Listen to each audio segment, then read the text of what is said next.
نبیوں میں رحمت لقب پانے والا، اسی سے ہے اسلام کا بول بالا۔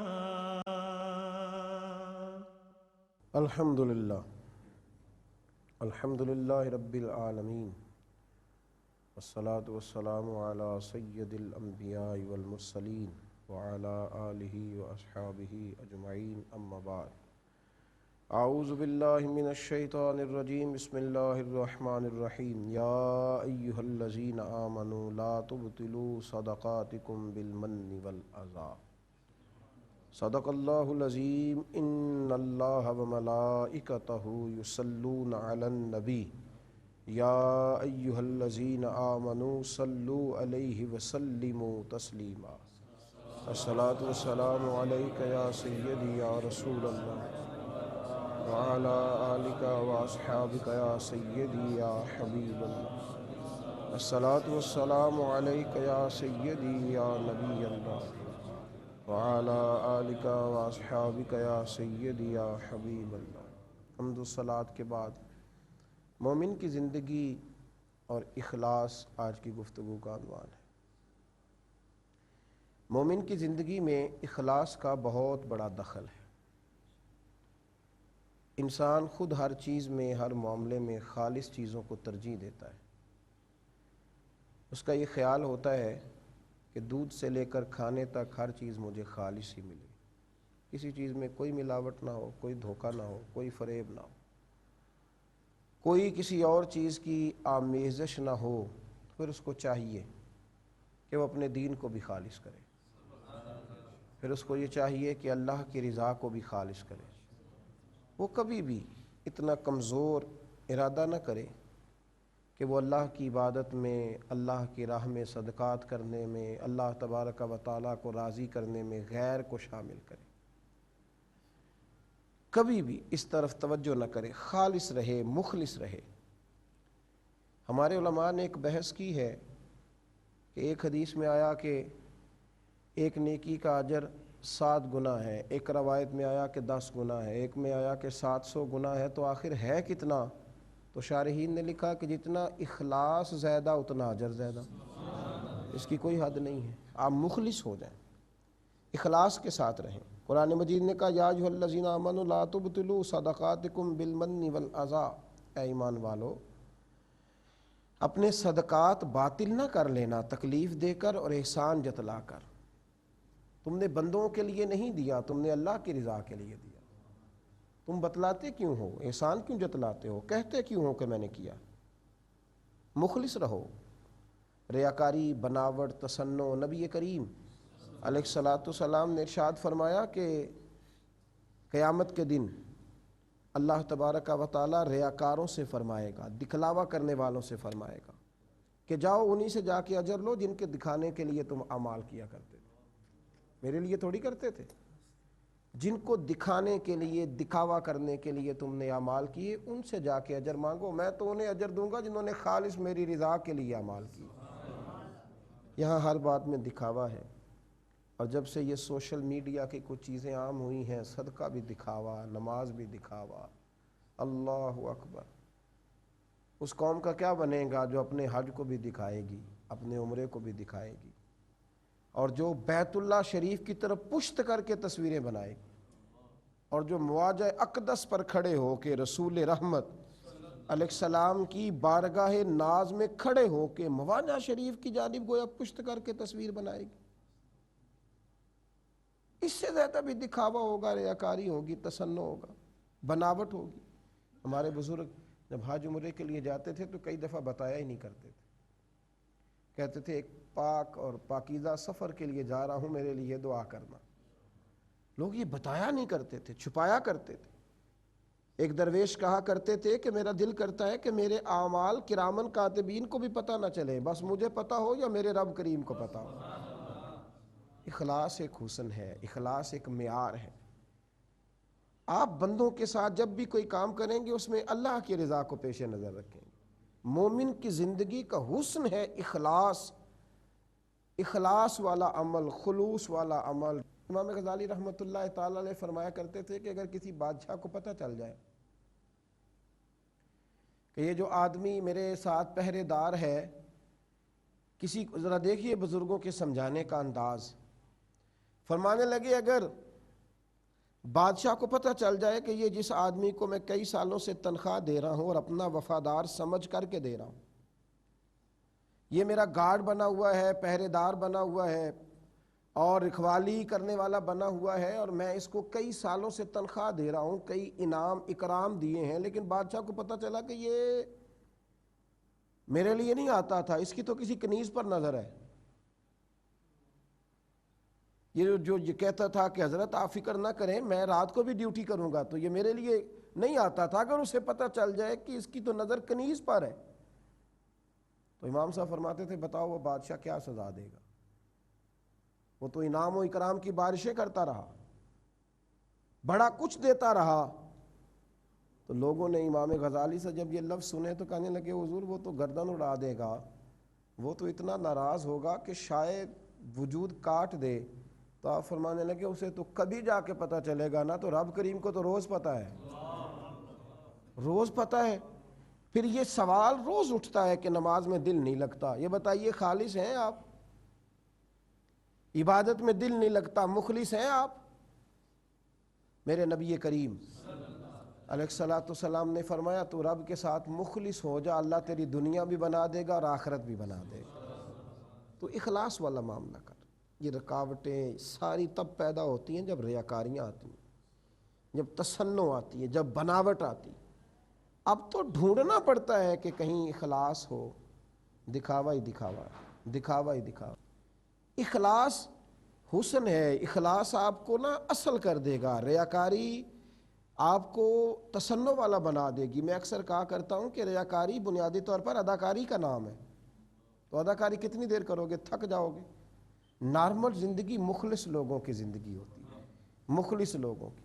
نبی رحمت صلی اللہ تعالیٰ علیہ وسلم ایک جہاد پہ تشریف لے گئے تو حضرت انس بن مالک رضی اللہ تعالیٰ عنہ فرماتے ہیں بڑی اللہ نے فتوحات دی، بڑا مال غنیمت دیا، بڑا کچھ رب کریم نے عطا فرمایا۔ تو ہم لوگ یہ سوچ رہے تھے کہ کیا بات ہے، ہماری فتوحات بھی ہیں، مال غنیمت بھی ہے، بڑا کچھ ہے، اور ہمارے کچھ دوست ہیں جو پیچھے رہ گئے، آئے نہیں۔ دیکھو ہم ان سے آگے نکل گئے۔ فرماتے ایک مقام پر رک کر نبی پاک علیہ السلام نے فرمایا تم اس جہاد میں اکیلے نہیں ہو، تمہارے کچھ اور بھائی بھی شامل ہیں۔ یا رسول اللہ صلی اللہ علیہ وسلم کون سے؟ فرمایا وہ جو آنا چاہتے تھے، تیار تھے، ارادے تھے، لیکن کسی مجبوری کے سبب آ نہیں سکے، وہ بھی اس جہاد میں شامل ہیں۔ شارحین کہتے ہیں سمجھ آئی بات کی، کچھ لوگ عمل کر کے بھی موجود نہیں ہوتے، اور کچھ مخلص ہوتے ہیں پر موجود نہیں ہوتے تو انہیں عمل میں سے حصہ دے دیا جاتا ہے، اجر ملتا ہے انہیں۔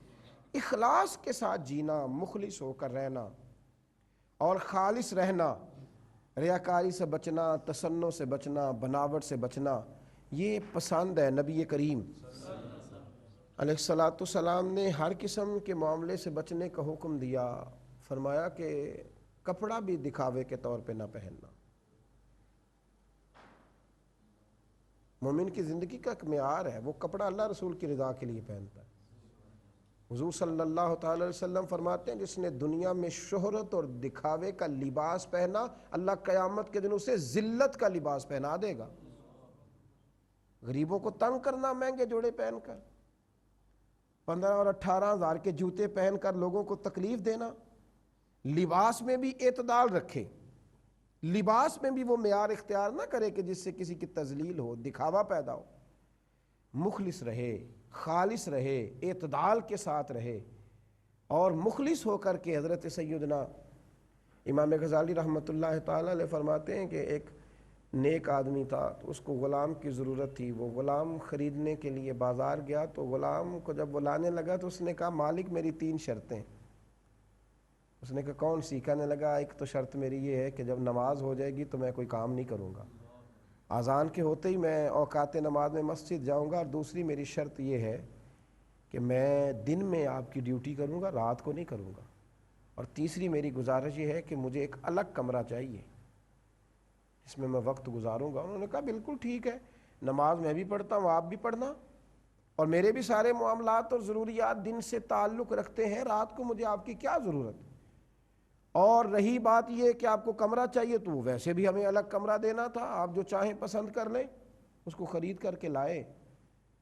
تو مالک نے اس کو کمرے دکھائے کہ یہ کمرے ہیں، کسی ایک میں رک لو۔ اس نے کمرہ جو سب سے سادہ تھا، سب سے چھوٹا تھا، وہ کمرہ پسند کیا۔ اس نے کہا یار تو کوئی سہولیات والا کمرہ لے لے۔ کہنے لگا مجھے کمرے میں سہولت نہیں چاہیے، اللہ کا ذکر کروں گا تو یہ بھی آباد ہو جائے گا۔ وہ نماز پڑھتا، عبادت کرتا۔ امام صاحب رحمۃ اللہ علیہ فرماتے ہیں کہ ایک رات اس کا مالک اٹھا اور جب اس ٹوٹے پھوٹے کمرے میں گیا تو اس نے عجیب نظارہ دیکھا کہ زمین سے آسمان تک نور ہی نور ہے، اور وہ رو رہا ہے اور کہہ رہا ہے اللہ میں رات کو تیری عبادت کرتا ہوں، دن کو اس لیے نہیں کر سکتا کہ میرے مالک کے بھی میرے ذمہ حقوق ہیں، اگر وہ نہ ہوتے تو میں دن بھی تیرے نام کر دیتا، میں تیرا ہی ہو کر کے سارا وقت گزارتا۔ اے اللہ اس کے حقوق میرے ذمے ہیں، وہ مجھے ادا کرنے ہوتے ہیں۔ وہ شخص اپنی بیوی کو بھی جگا کر کے لایا، کہنے لگا یہ دعا بھی سن اور اس کا اعزاز بھی دیکھ۔ دونوں دیکھتے رہے، فجر کے بعد اسے بلایا اور بلا کے کہنے لگے تیری دعا سن لی ہے اور تیری وہ جو رب کے ساتھ قربت خاص ہے وہ دیکھ لی ہے، تو اللہ کی رضا کے لیے آزاد ہے، تجھے خرچ بھی دیں گے، مکان بھی دیں گے، رہنے کو جگہ بھی دیں گے، تو دن رات اللہ کی عبادت کر۔ اس نے آسمان کی طرف نگاہ اٹھائی اور جھکا لی، ہاتھ اٹھا کے کہنے لگا اے اللہ یہ تو تیرا میرا راز تھا، یہ میری عبادتیں، یہ رات کی عبادتیں، یہ تو تیرا میرا راز تھا، بندے کہاں سے آ گئے، ان کو کیسے خبر ہو گئی؟ اے اللہ راز کھل گیا ہے، راز کھل گیا ہے، راز کھل گیا ہے۔ 2-3 دفعہ اس نے یہ جملہ کہا، کلمہ پڑھا، روح پرواز کر گئی۔ خالص اللہ کے لیے ہو کے جینا چاہتے، اسی کے بن کر وہ لوگ وقت گزارنا چاہتے، وہ ذرا سی بھی تصنع سے، بناوٹ سے، ریاکاری سے اپنے آپ کو بچاتے تھے، مخلص ہو کر اللہ تبارک و تعالیٰ کی بارگاہ میں رہنا چاہتے تھے۔ میرے نبی پاک علیہ السلام کے صحابہ کرام شہید ہوئے بدر میں، اور بدر کے شہداء نے ماحول بنایا دین کا۔ بدر کے شہداء نے، مجھے بتلائیے کتنے لوگوں کو نام آتے ہیں ان کے؟ ان لوگوں نے نام نہیں بنایا، کام کیا۔ 1,24,000 کم و بیش انبیاء آئے تو کتنے لوگوں کے ناموں کا لوگوں کو بتایا؟ لوگوں نے کام کیا۔ یہاں نام بنانے کے چکر میں لوگ پڑے رہتے ہیں، حالانکہ اگر انسان کام کرے نا مخلص ہو کر تو نام بھی اللہ بنا ہی دیتا ہے، اعزاز بھی اللہ عطا کر ہی دیتا ہے، ساری چیزیں رب کریم عطا کر دیتا ہے۔ مخلص ہو کر، مخلص اللہ کی رضا کے لیے زندگی گزاریں، ریاکاری سے بچیں، تصنع سے بچیں، بناوٹ سے بچیں۔ حضرت سیدنا عمر فاروق رضی اللہ تعالیٰ عنہ فرماتے ہیں میں نبی کریم علیہ السلام کی قبر انور پر حاضر ہوا تو حضرت معاذ ابن جبل رضی اللہ تعالیٰ عنہ وہاں بیٹھ کر رو رہے تھے۔ میں نے کہا کیوں رو رہے ہو؟ کہنے لگے کہ تو حضور نے فرمایا ہے کہ رب فرماتا ہے جس نے میرے ولی سے دشمنی کی میرا اس کے خلاف اعلان جنگ ہے، تو رو رہا ہوں کہ کہیں غلطی سے بھی ایسا نہ ہو جائے۔ اور دوسرا نبی پاک علیہ السلام نے فرمایا تھوڑی سی ریاکاری بھی شرک ہے، تھوڑا سا دکھاوا بھی شرک ہے، تھوڑا سا۔ تو انسان کے دل میں بات آ ہی جاتی ہے، کئی دفعہ وہ سوچ ہی لیتا ہے، لہذا تڑپ رہا ہوں، رو رہا ہوں، پریشان ہوں۔ تو حضرت عمر فاروق رضی اللہ تعالیٰ عنہ بھی یہ بات سن کر پریشان ہوئے۔ صحابہ ان باتوں سے گھبرایا کرتے تھے کسی کو پتہ نہ چل جائے، وہ ظاہر کرنے سے بچتے تھے، ان کا یہ خیال نہیں تھا جو آج ہمارا خیال ہے۔ وہ خدمتیں کرتے تھے، ڈیوٹیاں کرتے تھے، اپنے اپنے گھر چلے جاتے تھے۔ ان چکروں میں وہ نہیں پڑے۔ کیا عجیب معاملہ ہے کہ مسجدوں کی دیواروں پر بھی ان کے نام لکھے ہیں جنہوں نے ٹائلیں لگوائی۔ عجیب معمہ ہے کہ رب کریم کے بارے میں ہمارا عقیدہ ہے کہ وہ دلوں کے بھید بھی جانتا ہے، لیکن ہم نے ادارے بنوا کر کے بھی وہاں اپنے نام لکھوا لیے، مساجد اور مدارس میں بھی اپنے نام لکھوا لیے۔ ہم ہر جگہ ذکر کرنا، اپنے آپ کو پہچاننا، میرا نام لو، مجھے جناب آگے بٹھاؤ، ان چکروں میں ہم الجھ گئے۔ اپنی زندگی میں اخلاص والے معاملات کریں، مخلص ہو کر رہیں، مخلص ہو کر جئیں، اخلاص پیدا کریں۔ ریاکاری تو دکھتی ہے، ریاکاری تو انسان کے سینے میں کھٹکتی ہے۔ فَوَيْلٌ لِّلْمُصَلِّينَ الَّذِينَ هُمْ يُرَاءُونَ فَوَيْلٌ لِّلْمُصَلِّينَ الَّذِينَ هُمْ عَنْ صَلَاتِهِمْ سَاهُونَ۔ فرمایا ان نمازیوں کے لیے بربادی ہے جو اپنی نمازوں کو بھول جاتے ہیں۔ کس طرح کہ وہ نمازوں میں بھی دکھاوا کرتے تھے، وہ دکھاتے ہیں، دکھا دکھا کے نمازیں پڑھنا، دکھا دکھا کے حج کرنا، ان کی گنتی کرنا، لوگوں کو بتلانا، اور جب اللہ کے راستے میں خیرات کرنا تو پھر اس کا بھی اظہار کرنا۔ حضرت امام زین العابدین رضی اللہ تعالیٰ عنہ کو جب غسل دیا جانے لگا تو غسال نے دیکھا کہ آپ کے وجود پر موٹے موٹے نشانات ہیں۔ آپ کے صاحبزادے سے پوچھا کہ یہ کیا ہے؟ تو فرمانے لگے میرے والد امام زین العابدین اپنی پشت پر اناج کے تھیلے، گندم کے تھیلے رکھ کر غریبوں کے گھروں میں پہنچا کر کے آیا کرتے تھے۔ لوگوں نے صاحبزادے سے کہا کہ آپ کہاں ہوتے تھے؟ فرمانے لگے میں کہتا تھا کہ میں لے جاتا ہوں تو فرماتے تھے اگر تمہیں بتاؤں گا کس کے گھر دینا ہے تو پھر اس غریب کا پردہ کھل جائے گا۔ تو میں اپنے اور اللہ کے درمیان راز رکھنا چاہتا ہوں، میں راز رکھنا چاہتا ہوں تاکہ کسی کو پتہ نہ چل جائے، کسی کو خبر نہ آئے۔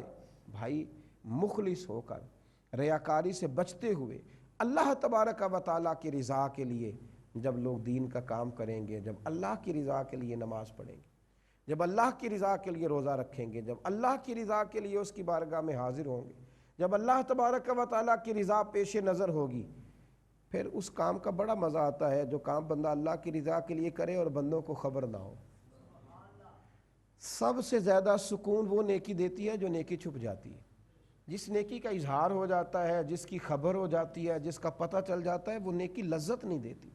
اگر آپ سرور لینا چاہتے ہیں، حضرت عمر فاروق رضی اللہ تعالیٰ عنہ گزر رہے تھے تو ایک شخص گلی میں بیٹھ کے رو رہا تھا اور رو رو کے دعائیں مانگ رہا تھا اللہ تعالیٰ سے۔ تو جناب عمر فاروق فرمانے لگے یہ کام اگر تو تنہائی میں جا کے کرتا تو اللہ تجھ سے زیادہ راضی ہوتا، اگر اکیلے میں جا کر یہ تو کام کرتا، لوگوں کو نہ بتلاتا، دعائیں تنہائی میں، عبادتیں تنہائی میں۔ اور ترمذی شریف میں حدیث ہے، نبی کریم علیہ الصلوۃ والسلام نے فرمایا دنیا داروں کے سامنے جا کے رویا نہ کرو، اپنے دکھڑے نہ بیان کیا کرو، دکھلاوے نہ کیا کرو غربتوں کے، غربتوں بھی نہ دکھاؤ، غربتیں بھی نہ دکھاؤ۔ کیا کریں؟ فرمایا جب بھی بات کرنی ہو اپنے رب کی بارگاہ میں کرو، دعائیں کیا کرو۔ جب رات کو اللہ کی بارگاہ میں دعائیں کرو گے، دیر سے یا جلدی اللہ تمہیں لوگوں سے بے نیاز کر کے دنیا بھی سنوار دے گا اور آخرت بھی سنوار دے گا۔